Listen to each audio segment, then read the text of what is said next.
7 মাস আগে অনেক জীবন আর রক্তের পর দেশের ইতিহাসের সবচেয়ে কর্তৃত্ববাদী শাসক যখন পতন হলো, তখন জনপরিসরে তীব্র আকাঙ্ক্ষা তৈরি হলো রাষ্ট্র সংস্কারের। আলোচনা হলো, সংস্কার কমিশন গঠন হলো, কিন্তু সংস্কার যে হবে তা নিয়ে এখনও নিশ্চিত কোনো জায়গায় যেতে পারেনি দায়িত্বপ্রাপ্ত অন্তর্বর্তী সরকার। আজ এক সংবাদ সম্মেলনে সংস্কারের জন্য একটি সনদ তৈরির দায়িত্বপ্রাপ্ত সংস্থা জাতীয় ঐকমত্য কমিশন বলছে, তারা সংস্কারের 166টি প্রস্তাব ছক আকারে হ্যাঁ না উত্তর জানতে চেয়েছে রাজনৈতিক দলগুলোর কাছে। সেই মতামতের ভিত্তিতে নির্ধারণ হবে রাষ্ট্র সংস্কারের ভবিষ্যৎ। কিন্তু রাজনৈতিক দলগুলোর চাওয়াই কি শেষ কথা? ছাত্র জনতার অভ্যুত্থানে সাধারণের মতামত কই? ভোটের ট্রেনের 106তম পর্বে আমি আজহার লিমন এ নিয়ে করবো আলোচনা। আজকে আমাদের সঙ্গে যোগ দিবেন জাতীয় ঐকমত্য কমিশনের সদস্য বদিউল আলম মজুমদার। অতিথির সঙ্গে আলোচনা যাব, তবে তার আগে চলুন নজর দেই ভোট নিয়ে রাজনীতির মাঠে আজ কি আওয়াজ উঠেছে। আমরা দেখছি যে ভোট নিয়ে আজও অনেকে কথা বলেছে। নির্বাচন জাতীয় ঐকমত্য কমিশনের সহসভাপতি অধ্যাপক আলী রিয়াজ উনি বলেছেন, নির্বাচন ও সংস্কার প্রক্রিয়ার মধ্যে কোনো বিরোধ নেই। প্রধান নির্বাচন কমিশনার এস.এম. নাসিরউদ্দিন উনি বলেছেন যে ডিসেম্বরে জাতীয় নির্বাচন মাথায় রেখেই এগোচ্ছি। নাহিদ ইসলাম নবপ্রকাশিত এনসিপির আহ্বায়ক উনি বলেছেন, বিচার ও সংস্কার পেছানোর রাজনীতি করবেন না। British high commissioner Sarah Cook উনি বলেছেন যে বাংলাদেশে একটি অবাধ ও অংশগ্রহণমূলক নির্বাচন চায় যুক্তরাজ্য। আমরা এ নিয়েই আজকে আমাদের সঙ্গে যুক্ত হওয়া অতিথির মতামত নেব। আমাদের সঙ্গে যুক্ত আছেন জাতীয় ঐকমত্য কমিশনের সদস্য ডক্টর বদিউল আলম মজুমদার। ডক্টর মজুমদার, আপনাকে স্বাগত আজকের ভোটের ট্রেনে। শুরুতেই আপনার কাছে একটা প্রতিক্রিয়া নেই। এই যে ঐকমত্য কমিশনের সহসভাপতি যিনি আজকে সংবাদ সম্মেলনে বললেন যে নির্বাচন ও সংস্কারের মধ্যে কোনো পার্থক্য নেই, আসলে কি পার্থক্য নেই? যখন এই যে একদল বলছে সংস্কারের জন্য নির্বাচন পেছানো যাবে না, আরেক দল বলছে যে নির্বাচনের দাবি করে সংস্কার ও বিচার পেছানো যাবে না, তাহলে এইসব মানে বক্তব্য কেন আসছে?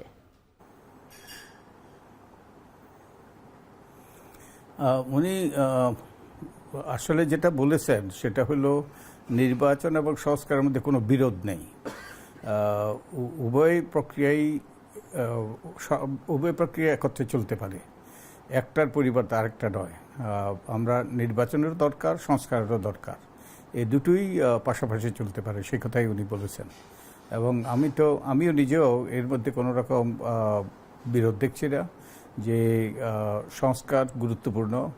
কারণ যে আমরা যদি গত বছরের জুলাই আগস্টের দিকে তাকাই, এই যে ছাত্র জনতার নেতৃত্বে যে বিপ্লব হলো, যে বিপ্লব বলি কিংবা গণ-অভ্যুত্থান বলি, যা ঘটলো, তো এটার উদ্দেশ্য ছিল একটা স্বৈরাচারী সরকারের পতন ঘটানো। কিন্তু এই স্বৈরাচারী সরকার তো আর একদিনে গড়ে উঠে নাই এবং আকাশ থেকেও পড়ে নাই। এটা একটা প্রক্রিয়ার মধ্য দিয়ে এসছে, কতগুলো নিয়ম নীতি পদ্ধতি এবং প্রতিষ্ঠান যেটা এই স্বৈরাচারী সরকার সৃষ্টি করেছে আর শেখ হাসিনাকে দানবে পরিণত করেছে। তো সেই পদ্ধতি প্রক্রিয়া এবং প্রতিষ্ঠানগুলো মধ্যে যদি কোনো পরিবর্তন না আনা হয়, সেখানে যদি সংস্কার না করা হয়, তাহলে আমাদের সেই অতীতের স্বৈরাচারী ব্যবস্থারই পুনরাবৃত্তির সম্ভাবনা থেকে যায়। তো সেই জন্যই সংস্কার, এবং সব সংস্কার নির্বাচনে আগে হইতে হবে তা নয়। কতগুলো সংস্কার, গুরুত্বপূর্ণ সংস্কার, যেগুলো নির্বাচনকে সুষ্ঠু নিরপেক্ষ করার জন্য যে এগুলো করা জরুরি, তো এগুলো হইতে হবে অবশ্যই। এবং এগুলোর মধ্যে আমার মনে হয় না এবং আপনারা এই ব্যাপারে একটা ঐকমত্যের জন্য কাজ করছেন, যেটির ব্রিফিং আজকে হলো যে আগামী 13 মার্চের মধ্যে রাজনৈতিক দলগুলোকে জানাতে হবে যে তারা একমত কিনা, অথবা একমত কিনা বা আংশিক একমত কিনা। আমরা এই রিপোর্টটি আজকে করেছি, সংবাদ সম্মেলনটি কাভার করেছি। এখান থেকে বলা হয়েছে যে 166টি প্রস্তাব ছক আকারে দেওয়া হয়েছে, 6টি কমিশনের প্রস্তাব।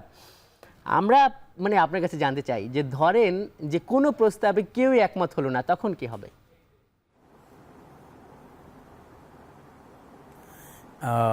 তো আপনার প্রশ্নের উত্তর দেওয়ার আগে যেটা আমি বলতে চাই যে সেটা হলো এই যে 166টা প্রস্তাব তাদের কাছে পাঠানো হয়েছে, এটা একটা ছকের মধ্যে পাঠানো হয়েছে যাতে তারা সুস্পষ্ট উত্তর দিতে পারে, হ্যাঁ না। একই সাথে তারা কি প্রক্রিয়া এটা বাস্তবায়িত হবে সেটা উত্তর দিতে পারে। এর বাইরে হ্যাঁ, সময়কালের ব্যাপারে ওইখানে মতামত জানতে চাওয়া হয়েছে। হ্যাঁ, যেমন আমরা না সময়কাল না ধরেন নির্বাচন কমিশনের ২৭টা প্রস্তাব এই যেই ডকুমেন্টটা পাঠানো হয়েছে, যেই ছকটা পাঠানো হয়েছে তাতে ২৭টা প্রস্তাব ছিল, কিন্তু আমাদের প্রস্তাব ছিল প্রায় ২০০। এই ২০০ প্রস্তাবের অধিকাংশই এতে কোনো সংবিধান সংশোধনের দরকার হবে না, এবং এবং রাজনৈতিক দলগুলোর এগুলোতে কোনো মতপার্থক্য হবে না বলে আমরা মনে করি, আমরা বিশ্বাস করি। তো এগুলো বাস্তবায়িত হতে পারে, এবং এগুলো বাস্তবায়িত হতে পারে আইন কানুন বিধিবিধানের পরিবর্তনের মাধ্যমে, যে যেমন অধ্যাদেশ জারি করার মাধ্যমে আইনি পরিবর্তন আনা যেতে পারে, কতগুলো যে প্রশাসনিক সিদ্ধান্তের মাধ্যমে পরিবর্তন আনা যেতে পারে। তো এগুলো তো হওয়ার প্রক্রিয়া আছে, এগুলো হবে। এবং এই যে আমরা ১৬৬টা প্রস্তাব তাদের কাছে পাঠিয়েছি, এগুলো আমরা মনে করি গুরুত্বপূর্ণ, এবং এগুলোতে রাজনৈতিক দলের মতামত জরুরি, কারণ এগুলোর অনেকগুলোই কিন্তু সংবিধান সংশোধনের প্রয়োজন হবে, এবং অনেকগুলোই হয়তোবা যে এই নির্বাচনের আগে এগুলো বাস্তবায়ন সম্ভব নাও হতে পারে। তো এগুলোর ব্যাপারে আমরা আশা করছি যে রাজনৈতিক দলগুলোর মধ্যে একটা ঐক্যমত্য সৃষ্টি হবে, এবং একটা জাতীয় সনদ সৃষ্টি হবে যেই বিষয়গুলোতে তারা একমত হবে। আর আপনি যেই এক্সট্রিম ওই হাইপোথেটিক্যাল উদাহরণ দিয়েছেন, কেউ একমত হবে না, এটা তো বাস্তব না, এটা কোনো মানে প্রতিক্রিয়া দাবি রাখে না। এটা না স্যার, আমরা এই যে সংস্কার নিয়ে কিন্তু নানান ধরনের বক্তব্য তো পাচ্ছি মাঠে, তারই প্রেক্ষিতে যে আপনারা যেভাবে কথা বলছেন যে কোনো সেই প্রস্তাবই গ্রহণ করা হবে যেই প্রস্তাবে সবাই একমত হবে। তো আসলে তো এই ধরনের শঙ্কা আমরা মাঠে দেখি যে সবগুলো প্রস্তাবে সবাই আসবে কিনা। আর আপনি আশাবাদী হচ্ছেন যে রাজনৈতিক দলগুলো একমত হবেন। একমত যদি হয় তাহলে কি আপনারা এই সংস্কারের কাজগুলো শুরু করতে পারবেন? এই সরকার পারবে? সে উত্তর নেব স্যার। তার আগে আমাদের একটি বিরতি নিতে হবে। দর্শক দেখছেন ভোটের ট্রেন্ড, নিচ্ছে একটি বিরতি।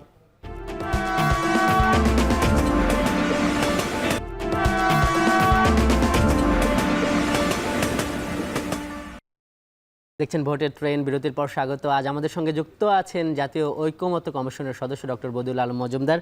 স্যার, বিরতির আগে আপনার কাছে যে প্রশ্ন রেখে গিয়েছিলাম, যে এই যে রাজনৈতিক দলগুলো আপনি বলছেন যে একমত থাকবে, আমাদের প্রশ্ন হলো যদি একমত থাকে, এখানে একটা সময়কাল দেয়া আছে, তো যদি তার একমত হয় তাহলে এই সরকার কি সেই প্রস্তাবগুলো বাস্তবায়নের পথে আগাতে পারবে?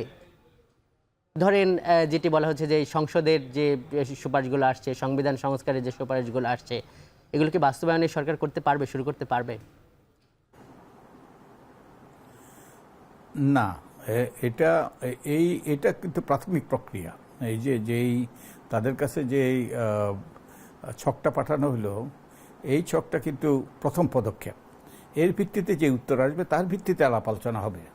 তো এই আলাপ আলোচনার ভিত্তিতে কেউ একমত হবে, কেউ দ্বিমত হবে। এখন এই প্রশ্নগুলো আমরা করেছি, যে প্রস্তাবগুলো আমরা পাঠিয়েছি, কেউ একমত হবে, কেউ আংশিকভাবে একমত হবে। তো এটার ভিত্তিতে একটা আলোচনার প্রক্রিয়া শুরু হবে। তো আমরা আশা করি যে আলোচনার প্রক্রিয়ায় যে অনেক বিষয়ে ঐক্যমত্যে পৌঁছা যাবে। যেমন ধরেন যে সংসদের উচ্চকক্ষ, এ ব্যাপারে বোধ হয় একটা রাজনৈতিক ঐক্যমত্য মোটামুটি আছে, বড় দলগুলো এতে একমত।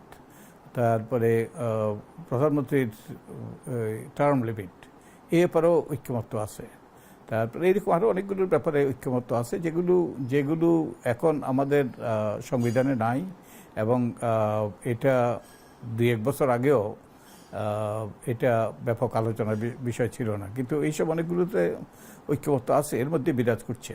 তো আমি মনে করি যে অনেক বিষয়ই ঐক্যমত্যে পৌঁছা সম্ভবপর হবে। এটা প্রাথমিক এই যে প্রথম পদক্ষেপ আমাদের ঐক্যমত্য।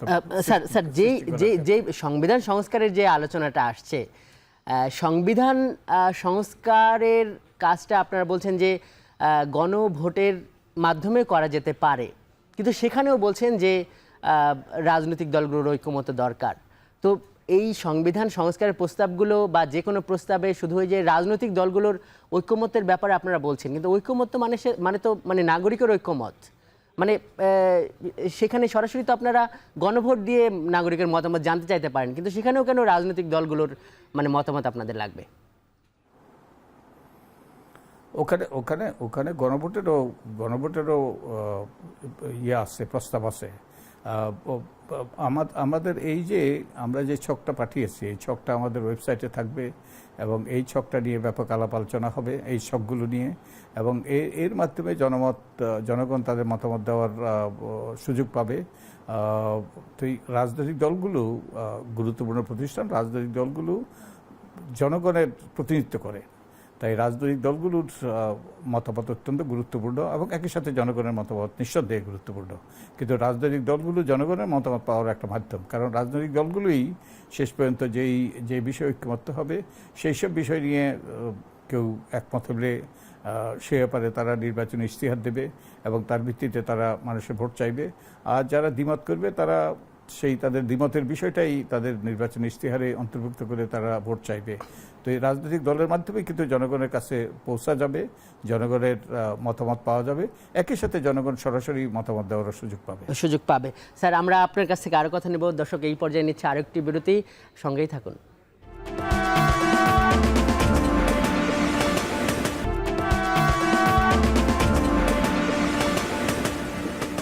দর্শক, দেখছেন ভোটের ট্রেন। আজ আমাদের সঙ্গে যুক্ত আছেন জাতীয় ঐকমত্য কমিশনের সদস্য ডক্টর বদিউল আলম মজুমদার। স্যার, আমরা অনুষ্ঠানের একদম শেষ পর্যায়ে আপনার কাছে এখন যে প্রশ্নটা আমরা করতে চাই, যে আপনার বক্তব্য এটা স্পষ্ট যে এই প্রস্তাবগুলো যেহেতু রাজনৈতিক দলগুলোর কাছ থেকে এসেছে, বিভিন্ন রাজনৈতিক দলগুলোর কাছে এসে তারা রাজনীতি করে, এই ব্যাপারে একমত হবে, কিন্তু এই প্রক্রিয়ার বাস্তবায়নের যে প্রক্রিয়া, মানে এটা আগে হবে না পরে হবে, এটা গণভোটের মাধ্যমে হবে নাকি গণপরিষদ গঠন হবে, আপনি যেহেতু সংবিধান নির্বাচন নিয়ে বহুদিন ধরে কাজ করেন, আবার এই ঐকমত্য কমিশনের একজন সদস্য, আপনার কাছে জানতে চাই যে কি হলে সব থেকে ভালো হয়? কারণ একটা কিন্তু অবিশ্বাস আছে, এর আগেও সংস্কারের অনেক আলাপ আলোচনা হয়েছে, এই তত্ত্বাবধায়ক ধরেন বা 91-তে ধরেন, কিন্তু রাজনৈতিক দলগুলো সেখানে গিয়ে আর এই পরিবর্তনগুলো করেনি।